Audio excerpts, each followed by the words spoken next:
Listeners and viewers अस्सलाम वालेकुम। अक्सर फैमिलीज़ हमसे आके पूछती हैं और बताती हैं कि हमारा बच्चा नशा करता है, लेकिन अब वो बड़ा हो गया है, समझदार हो गया है, अपनी ज़िम्मेदारियां ख़ुद निभा सकता है, अपने फ़ैसले ख़ुद कर सकता है, लेकिन वो नशे की बीमारी में पड़ गया है, सिर्फ इससे नहीं जान छुड़ा पा रहा। और बाज़ औक़ात जो मरीज़ होता है वो फैमिली को इतना एक तंग कर चुका होता है कि फैमिली आहिस्ता आहिस्ता उससे दूर होना शुरू हो जाती है, उससे ताल्लुक़ ख़त्म करना शुरू कर देते हैं। आप ये बात को समझें कि फैमिली जो होती है किसी भी इंसान की, वो उसकी बैकबोन होती है, बैकबोन होती है, सहारा देती है उसको। अब अगर आप आहिस्ता आहिस्ता करके उसको छोड़ देंगे, ये समझते हुए कि वो समझदार है, बड़ा हो गया है, अपने फ़ैसले ख़ुद कर सकता है, तो आप ऐसा ना करें। आपकी बात भी ठीक है, कहीं हद तक वो इसने अपनी फैमिली को और अपने आप को इतने तंग कर चुका होता है कि उसको पता नहीं चलता।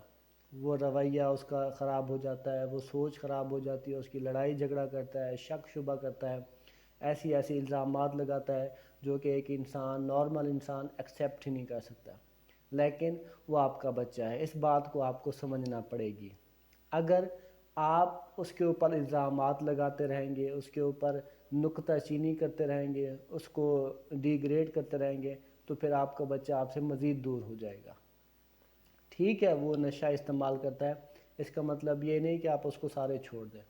आपको तंग किया, उसने परेशान किया है, आपकी ज़िंदगी के अंदर लड़ाई झगड़ा करता है, आपको परेशान करता है, तो इसका एक हल है, प्रॉपर एक। बिल्कुल उसी तरह जिस तरह से मैं एक मिसाल के थ्रू आपको समझाता हूँ, ये आपका बच्चा है। बिल्कुल उसी तरह से जिस तरह से एक छोटा बच्चा पैदा होता है और उसको सिखाया जाता है, उसकी उंगली पकड़ के कि भाई यहाँ नहीं जाना, यहाँ नहीं जाना, उसकी ट्रेनिंग दी जाती है, उसको हर अच्छे बुरे के बारे में समझाया जाता है।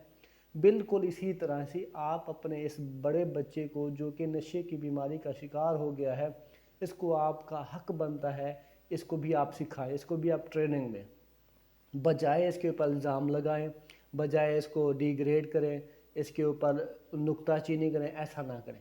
अगर आप ऐसा करेंगे तो आपका बच्चा आपसे मज़ीद दूर हो जाएगा, जो कि नशे ने उसको आपसे दूर कर दिया है।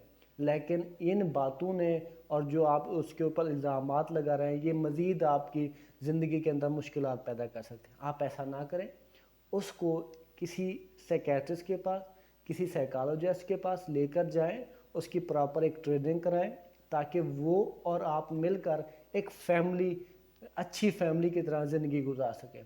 ये ना हो कि वो आपके हाथों से दूर चला जाए और बाद में आप फिर बैठ के रोते रहें। ऐसा ना करें।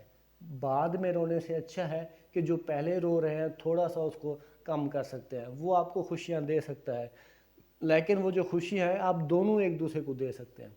अकेला उससे एक्सेप्ट ना कीजिएगा, 100% वो आपको नहीं दे सकता, ना आप ही उसको 100% दे सकते हैं। दोनों मिलेंगे तो फिर खुशियाँ मिलेंगी आपको। दोनों आपकी ज़िंदगी के अंदर बहुत ज़्यादा इम्पोर्टेंट रखते हैं। अगर मेरी वीडियो आपको अच्छी लगी हो तो लाइक एंड सब्सक्राइब कर दीजिएगा। Thank you so much. Allah हाफिज़।